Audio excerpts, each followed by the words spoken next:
And welcome back, everyone. This is the X Zone. I am Rob McConnell, coming to you from our broadcast center and studios in Hamilton, Ontario, Canada, on the X Zone Broadcast Network, Talkstar Radio Network, Mutual Broadcast Network, iHeartRadio, Simul Radio, and Simul TV. If you'd like to send me an email, xzone at xzoneradiotv.com, on all social media sites, X Zone Radio TV.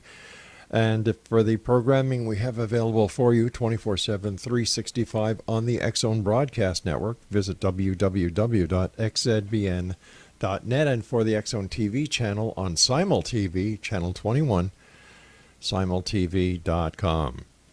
X Zone Nation, my guest this hour is science writer Brian Dunning. He is the author of 7 books on scientific skepticism. He is the writer and presenter of the documentary films Here Be Dragons. The website is herebedragonsmovie.com. And Principles of Curiosity. The website is principleofcuriosity.com. He has appeared on numerous radio shows and television documentaries, and also hosts the science video series In Fact with Brian Dunning. That website is infactvideo.com. A computer scientist by trade, Brian uses new media to showcase the rewards of science and critical thinking. He is a member of the National Association of Science Writers and lives in Central Oregon with his family, and his website is skeptoid.com. And Brian, welcome to the X Zone. Hey, thanks for having me on. What was it that brought you to be the man behind Skeptoid? You're So I can tell you the same story that you're probably going to hear from everyone who does science writing, and from many people who are actual working research scientists. And that's that when I was a kid, I loved weird stuff. My whole library was books about Bigfoot and UFOs and ghost stories and hauntings. All of that stuff, I just adored it and was obsessed with it. And I believed every word of it fully. And once I got older, went to college and studied computer science and started, writing for a living, I just began to learn bit by bit that it was solving these mysteries and finding out what's really going on, which was much more interesting than kind of just the popular version of these legends. And so when podcasting became a thing around 2006, all of a sudden, here was the perfect way to combine all of my interests into one. And I was fortunate that my show, Skeptoid, was popular from the beginning. Of course, it was easy in those days to be a big fish in a small pond. It'd be a lot harder to start a podcast these days. But I've been doing it ever since, and I just couldn't be happier. Let me ask you this, Brian. You're a scientist. You're a science writer. Yes. Why do people get sucked into conspiracy theories? So that's the $64 question, and there's a lot of research on this question, a lot of research. Basically, most of it started since the 1990s, but these days it's just a huge field. There's in fact journals devoted to conspiracy. Conspiracy ideation is kind of the common phrase for it. I'd say if you were to ask everyone who studies this, what is kind of the consensus on why people believe conspiracy theories, you're going to get a lot of different answers. But one kind of consensus theory or hypothesis, if you will, is that this sort of native paranoia that's at the root of conspiracy ideation is an evolved trait. And the basic example is the proto-human running across the savannah. You hear a rustling in the grass. Some of them were more paranoid and they jumped up a tree thinking it might be a saber-toothed cat. And others were more laissez-faire. They said, oh, that's probably nothing. And they walked along, and over time, enough of them did get eaten by saber-toothed cats that they became less representative in the population. And so this bit of native paranoia is a survival trait that kept us alive. And it's why animals are natively skittish. If you walk up to a wild animal, there's this native paranoia is a defense mechanism. But now here in the 21st century, we're all educated. We go to work, we go to school, we watch the news, we run around, we exist in the world and interact, and we learn how things actually work. And we learn that there's not necessarily a malevolent force behind every random event that happens. But we all have a different set of experiences through which we filter this native tendency. And so we're all at a different place somewhere along the spectrum of tendency toward conspiratorial thinking. But doesn't it click with the conspiracy theory believers that there is next to no, if any, what I would call evidence to support any of these conspiracy theories? Well, yeah, but if you look and consider at what all of us believe, just in our daily life, how much of what we believe is based on evidence? Well, as a look former at all the different religions in the world that people believe passionately. That's most people's most important belief. Now, I'm a former police detective. My evidence was very real. Evidence was part of my job. I sought evidence. Sure. So evidence to me was very real. Sure. You had to follow more or less a version of the scientific method. Exactly. Exactly. But when I look, now I've been doing this show nearly 30 years now. Thousands of guests. Everyone from an astronaut to physicist to Susie Little Homemaker who decided to become an online psychic. And whatever it is, there's next, when it comes to conspiracy theory, no evidence. The dots, when it doesn't go 1, 2, 3, 4, 5, in order to make the conspiracy fit, they'll go 1, 2, 3, 4, 7, 8, 9. And this to me doesn't make sense. Well, it doesn't make sense, but no beliefs make sense. That's why we call them beliefs and not facts or truths. They're not based on evidence. They're based on, how we feel, what's emotionally appealing to us, what strikes us as likely, what we were raised with in many cases, what our friends believe. That's where beliefs come from. They don't come from someone sitting down and rationally analyzing the facts. So once again, why are conspiracy theories so popular? The shadow government, New World Order, the conspiracy that the government is hiding, the proof that the extraterrestrials are here and have been since 1947, the MJ-12 papers, Bigfoot, Sasquatch, and the list goes on and on and on. Yeah. Well, a lot of these are complicated subjects, and if you were to ask the average conspiracy theory person on the street, explain the geopolitical situation in Eastern Europe, they have no idea. Right. But they have a conspiracy theory. And because that's a really simple way of embracing and wrapping your arms around a large, complicated idea. If you look at one of the most influential conspiracy theory YouTube videos, was a movie called Zeitgeist from, about 10 years ago or so. This was made by an art student who almost never left his apartment in New York City. And yet he claimed to have, uncovered the way virtually everything in the world actually works and to have made all of these great geopolitical discoveries that nobody else knew about. Well, obviously, you're not going to do that from being an art student inside your New York City studio apartment. So that's a great microcosm of how a smart person can come to believe a lot of weird things that aren't true. They're emotionally appealing. They work for us from a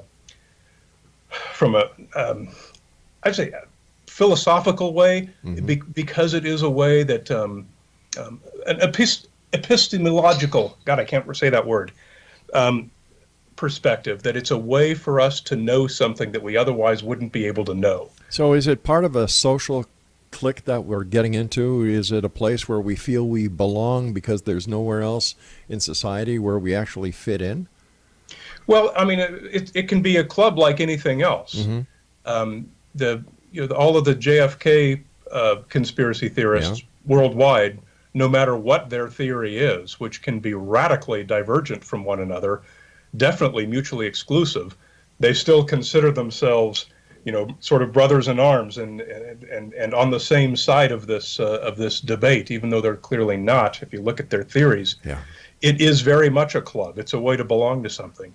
All right, but Brian. There's a lot of answers to this question. All right, Brian, we've got to take our first break. Please stand by. Exonation Brian Dunning is our special guest this hour, and his website is skeptoid.com, and we'll both be back on the other side of this commercial break as we continue here in the X zone from our broadcast center and studios in Hamilton, Ontario, Canada. By the way, I am, in case you're wondering what I'm wearing tonight, X Zone Nation, you can't see the rest of my shirt, but it's from the Hawaii Volcano National Park, not very far from where we have our home in Maui, Hawaii. This is the X Zone, and we'll be back on the other side of this break. Don't go away.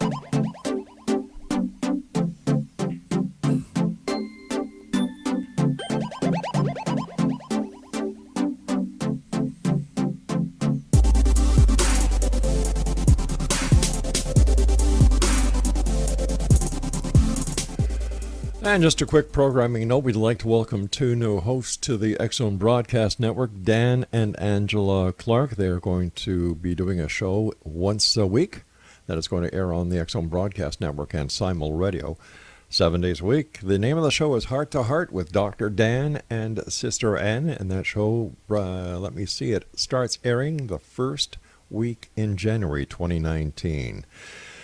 Wow. Growing all the time. Listen, if you have an idea for a radio show or you're a radio show host and you'd like to see how you can get your show onto the X Zone Broadcast Network, where we have, we have, how many? There's about 130 million listeners. Just give us a call or send us an email. That would be the best part. xzone at xzoneradiotv.com or admin, ADMIN, at rel-mar.com. Brian Dunning is our special guest, and his website is skeptoid.com.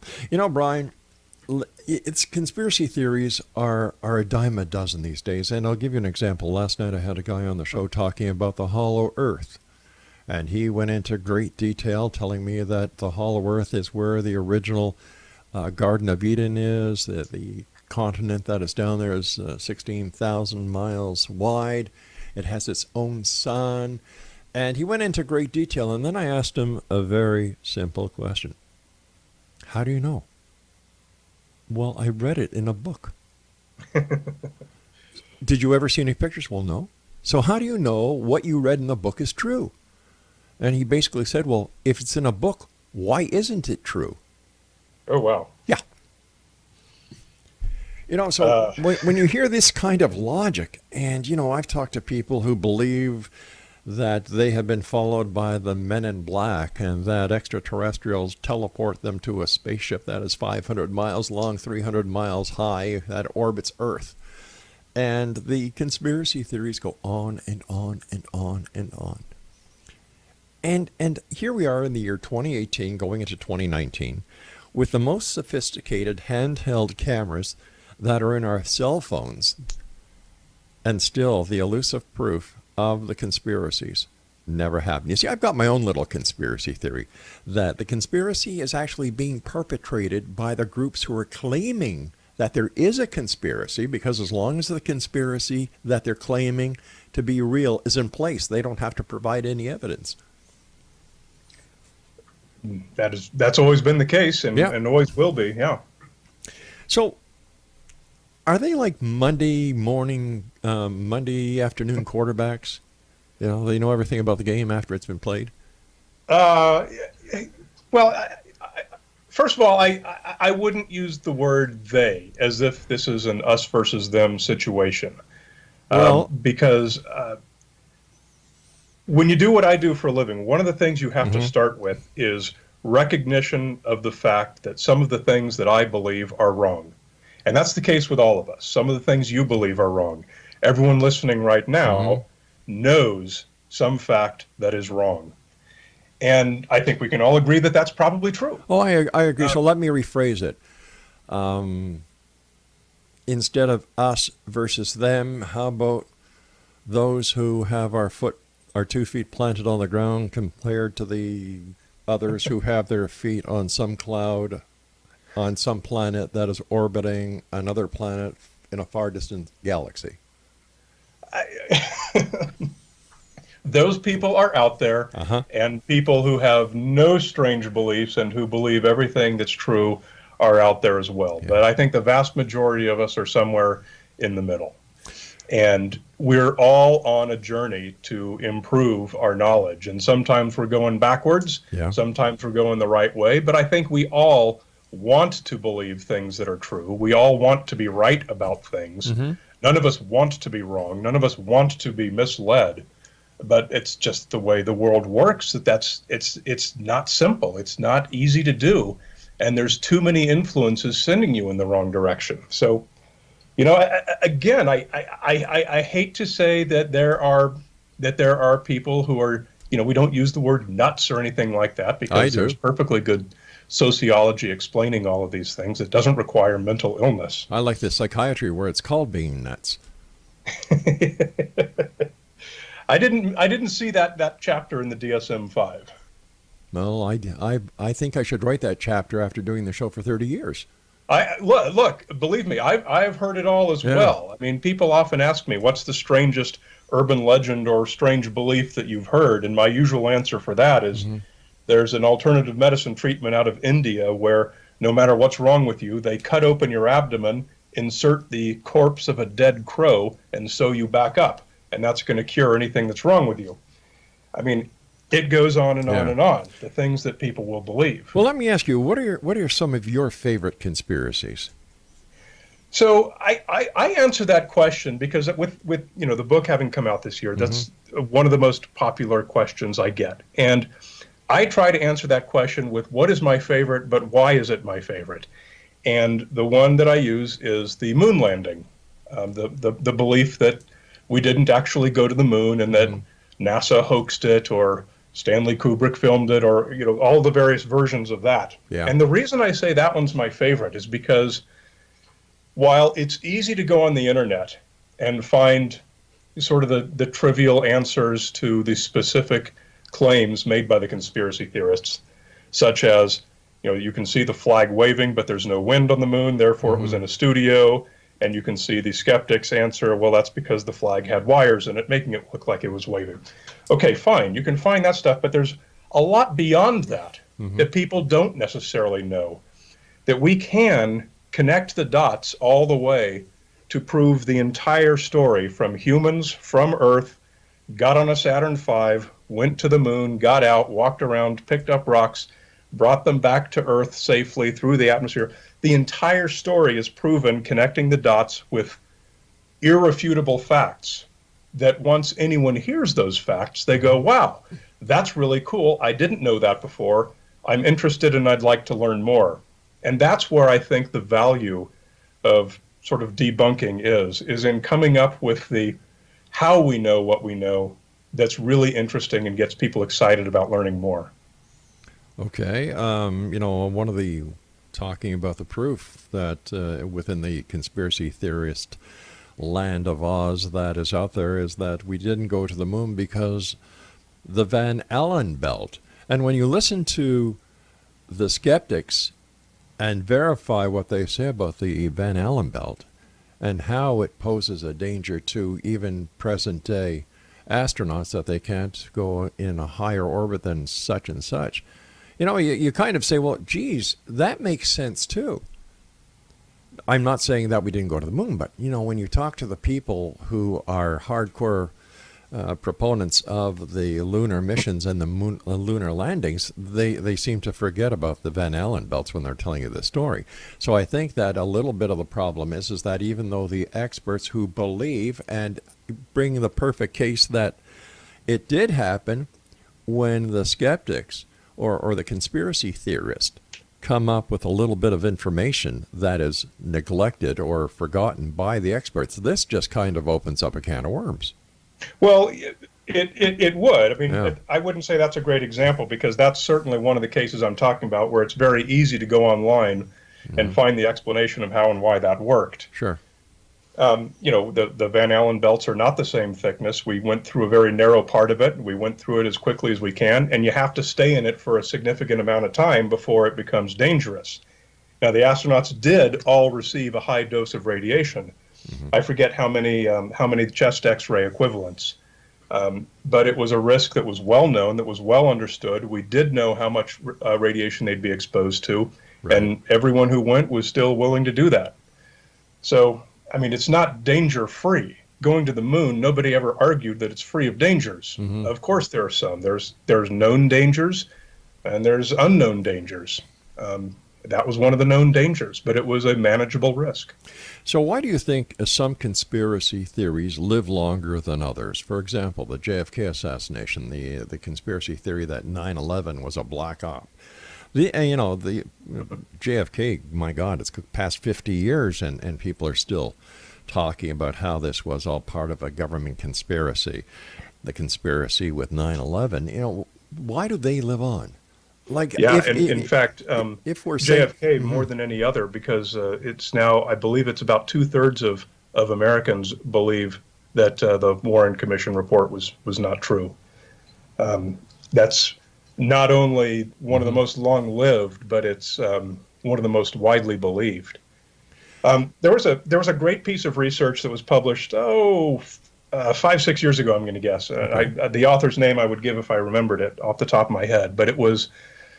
He'd come up with an equation to judge the likelihood of any given conspiracy theory. And the variables you plugged into this equation were things like how long ago did it happen, how many witnesses were there, how many people would have to be silenced to avoid breaking the news. And it was based on a whole series of actual conspiracies through history. How long did it take before they were discovered by law enforcement, the media, whoever? All right, we've got to hold it here. This is a bit of a cliffhanger. I've got to take my news break at the bottom of the hour.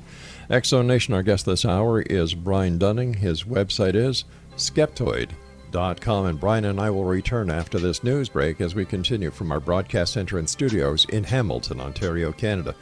I'm Rob McConnell. Don't go away.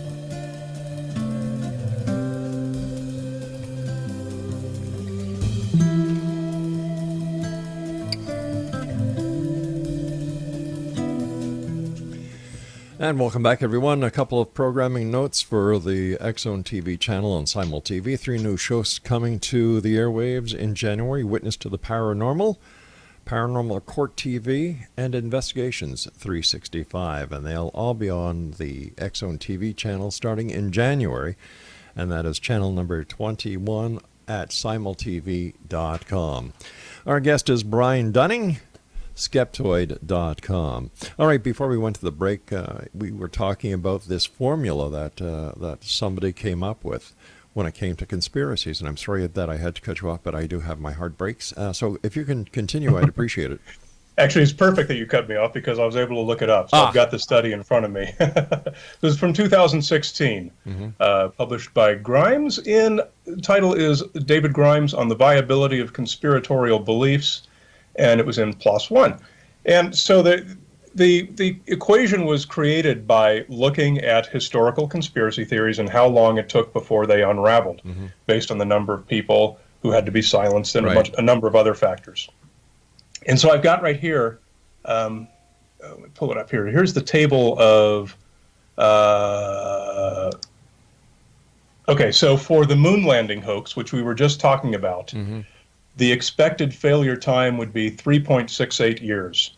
So if we didn't actually go to the moon, it would have been about 3.5 years before it became revealed.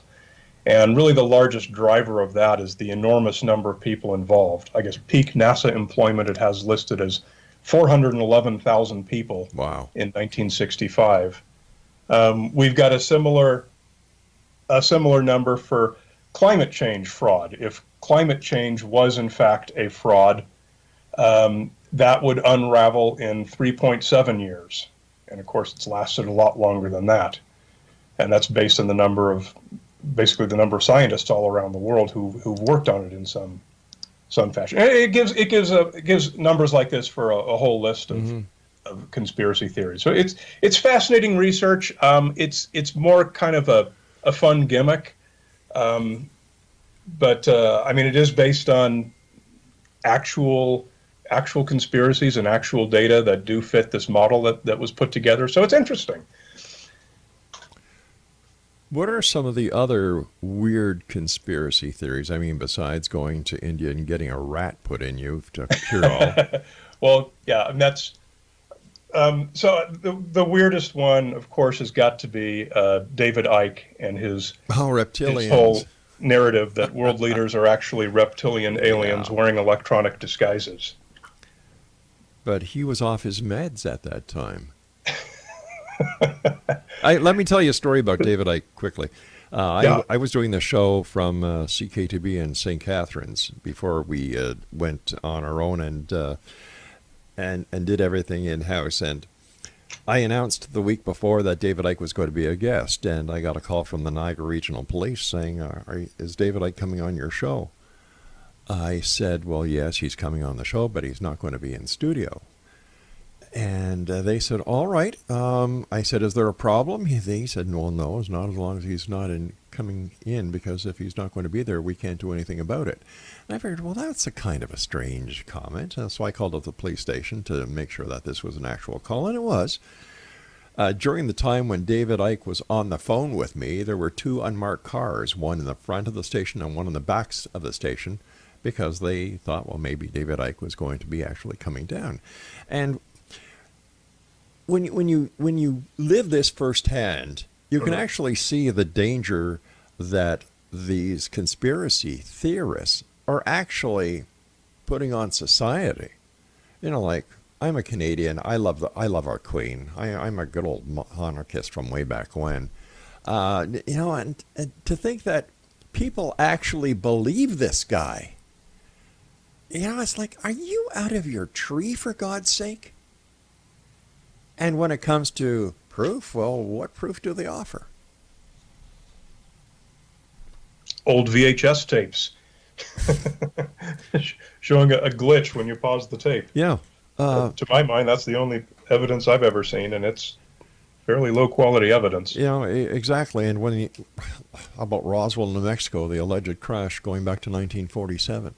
Man, I have heard that story so many times. I think that when I see the bright light come the day where it's my turn to go, I'm going to say, is this Roswell, New Mexico? Because, like, so many of the stories are all the same, except they forget one major important fact that shoots the Roswell story down in no time flat. And that is the fact that Jesse Marcel, the base intelligence officer, goes to an alleged crash site that he doesn't know what it is at this time, picks up all this material, puts it in a Jeep, and instead of going right back to the base to maintain the chain of custody and the chain of evidence, what does he do? Well, he drives home, wakes up his wife and kids, and lets them play with the material. Right then and there, that story is dead. And it remained dead. I mean, that's the thing that a lot of people don't know about that, is that was a non-story until the 1970s. Good old Stanton Friedman. Yeah, until Stanton Friedman basically created the mythology. And that's the case with so many things that become popular, like the Bermuda Triangle, exact same thing. It's an imaginative author who literally creates it out of whole cloth. Good old Charles Stanton Friedman didn't create it out of whole cloth, but he certainly guided it, putting together all of these puzzle pieces. And he did a great job. It served him very well as a group of other people who keep the conspiracy alive. Yeah. In your opinion, What role has the internet played, and what role is the internet playing when it comes to the longevity of these conspiracy theories? I was just having a Twitter debate about with somebody about that exact question before we got on. I am of the opinion, and I do believe it's a minority opinion in my field. I'm of the opinion that the internet is not making things worse. And the reason I say that is the typical claim is that, well, the internet makes it a lot easier for people to spread, YouTube videos full of crap and, all of this nonsense. However, the internet also makes good information spread more easily. So I believe the rising tide raises all boats equally. I don't think that it necessarily puts the side of science and reason at any more of a disadvantage than they've already always been at. See, my way of looking at the internet is that it's the largest septic tank that mankind has ever created, because there's more crap in it than there is anything else. That's true. Because anybody with $12 can get themselves a website, if they know how to design it themselves, a domain name, and then create this facade, this illusion on how the rest of the world perceives them. And there's no one to monitor, there's no one to vet, there's no one to make sure that these people are who they say they are. And that is, to me, is a danger. Yeah, but 100 years ago, 200 years ago, they'd have been writing pulp books that were full of just as much misinformation. And would have had relatively just as much of an impact on the population. Not really. Now, like I say, it's a minority opinion. I think most people disagree with me. Yeah. But that's my take on that question. Because let's face it, during those times where the books were pulp fiction, they didn't have the ability to instantaneously rip people off for hundreds of dollars. Well, that's true. But I mean, snake oil, look at the name of snake oil products. It came from the name of an actual snake oil product. Yeah. There have always been people, whether it was P.T. Barnum or one of his predecessors out there looking to rip people off. Yeah. I think people are people. I think people always have been people. And I think that in every group of people, you've got all kinds of people. This is just something that I see. I mean, obviously you have about twice as much experience doing the radio show as I've got doing my podcast. Right. But, I am studying one of these urban legends or one of these old stories exhaustively for 1 week to put together each show. Today, I was reading some journal articles from 1876, scientific journal articles, and they were as full of all kinds of garbage sensationalism that you would never see in a journal article today. It's surprising that you can't really look at the internet today and say, oh, that's so much worse than what media was 50 years ago, 100 years ago. I disagree with you. I disagree with you. Being a member of the established media, I disagree with you. We didn't have fake news going back even 20 years ago. Everything was vetted. Everything was investigated. Now, because of the internet and what the internet is doing to the news media industry, if it don't bleed, it don't lead. And if it don't bleed, that means you're not going to get as many advertisers and listeners, because one feeds the other. It's all a matter of money. Absolutely. And this is what the internet has done. It's turned it into, if you'll excuse the expression, a whore's market out there. Because there is no credibility. I think the whore's market has changed. I don't think it's been created or grown. I mean, look, I read, for what I do for a living, I am always reading some old book. Yeah. And maybe it's only from the 1970s or maybe it's from the 1870s. Right. But I am constantly surprised at the low quality of news reporting. I mean, the further back you go, the worse and worse. All right, listen, we've got to take our our final break here. Please stand by. Exo Nation, our guest this hour is Brian Dunning, and his website is Skeptoid.com. And we'll be back as we wrap up this hour here in the X Zone from our broadcast center and studios in Hamilton, Ontario, Canada. I'm Rob McConnell. Don't go away.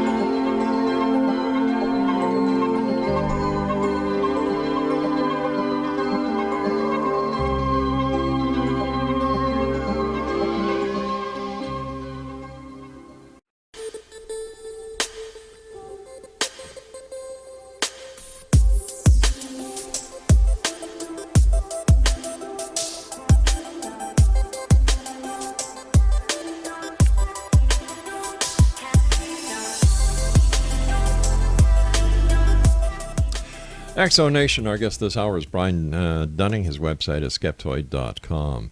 Brian, besides the conspiracy theory of the lunar landing, what other conspiracy theories have been proven to be true? So that's the most common question. And in fact, in the early days of talking about the book with the publisher, they wanted 50 conspiracy theories, and they said they thought that was a huge number, and they said, gee, do you think you'll be able to come up with 50? And I said, well, let me just see. And I did an export out of the database of podcast episodes that were in the conspiracy theory category, and had over 200. So we had to whittle it down. And that's one of the first questions they asked me. And I said, we've got to have a section in the book specifically about conspiracy theories that have been proven true. And so looking in the table of contents here, there are 1, 2, 3, 4, 5, 6. There's 6 chapters in the book. I'm going to give you one of them. And if you want to hear the others, you got to read the book. So the one I'm going to give you is numbers stations. Now, you're in radio, you must know about numbers stations. Yeah. But the basic plot is that particularly during the Cold War, and still today, although to a much lesser degree today, if you took a shortwave radio, which is a type of radio that can broadcast and receive pretty much all around the world in ideal conditions. If you took a shortwave radio and you tuned it to a certain station at a certain time of day, you would hear a predictable program that was going to come on. It might start with some little tune, some little bit of music, and then there would be an automated voice reading off strings of numbers, 5 at a time. It would repeat each string once, and it would go on the next string of 5 numbers. And it might do this for several minutes. It might do this for several hours. So the conspiracy theory, sort of the tinfoil hat version, was, oh, this is government sending instructions to spies. While the more level-headed people, those of us like myself, who tend too much towards cynicism in our zealousness to be more scientific and grounded, we said, no, it's going to be something prosaic. It's going to be something like, maybe it's oceanographic research buoys transmitting their data or something like that.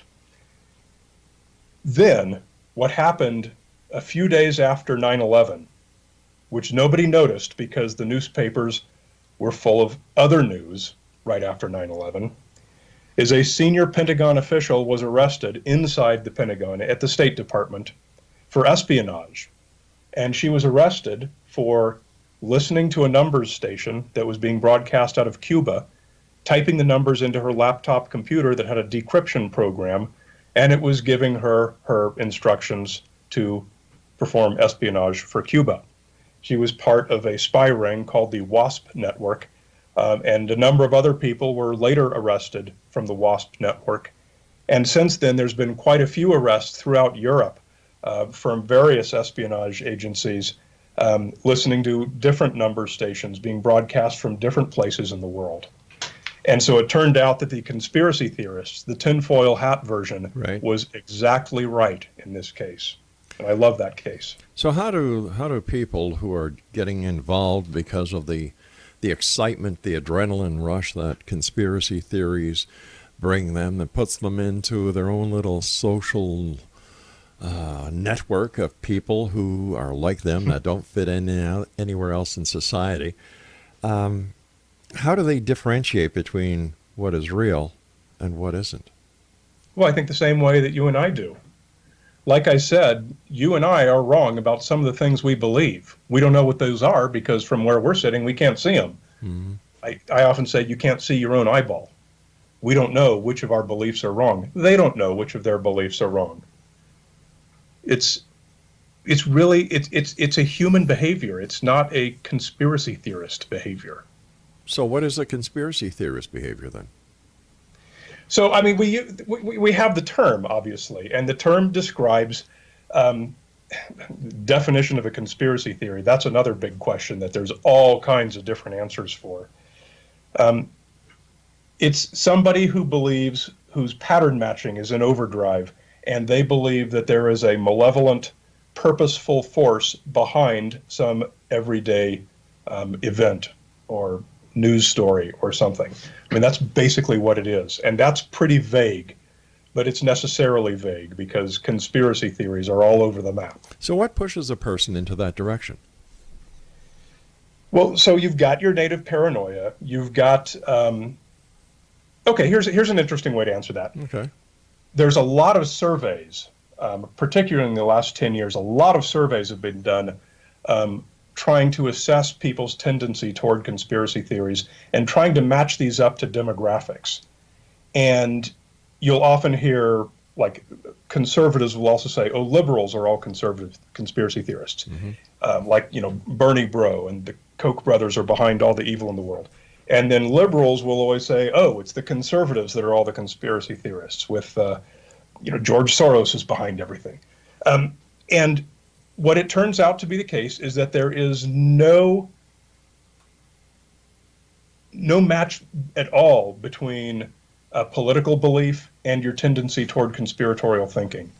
It's equal across genders, across age groups, across socioeconomic statuses, which is very surprising. It's something that generally affects the whole population.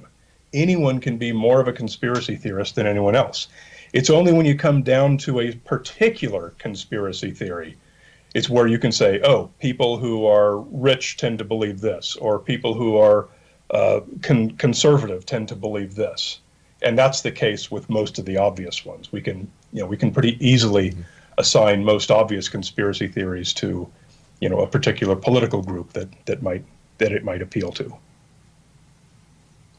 In your opinion, besides the JFK assassination and the 9/11 conspiracy theories, in your opinion, what is the most popular conspiracy theory? And of course, we're not even going to include the lunar landing on that. It's big pharma, big food. The food companies all conspire to make us obese. Yeah. The pharmaceutical companies all hide the pure, wonderful, natural cure for cancer. They make money by keeping us sick. Those are very prominently featured in my book, and they're very commonly believed. Why would somebody believe that?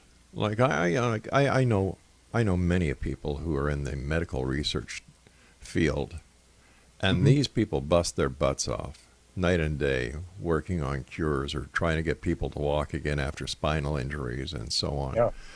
And to actually hear people think that just because they're getting fat, because they're lazy, because they're eating the wrong foods, it's a conspiracy.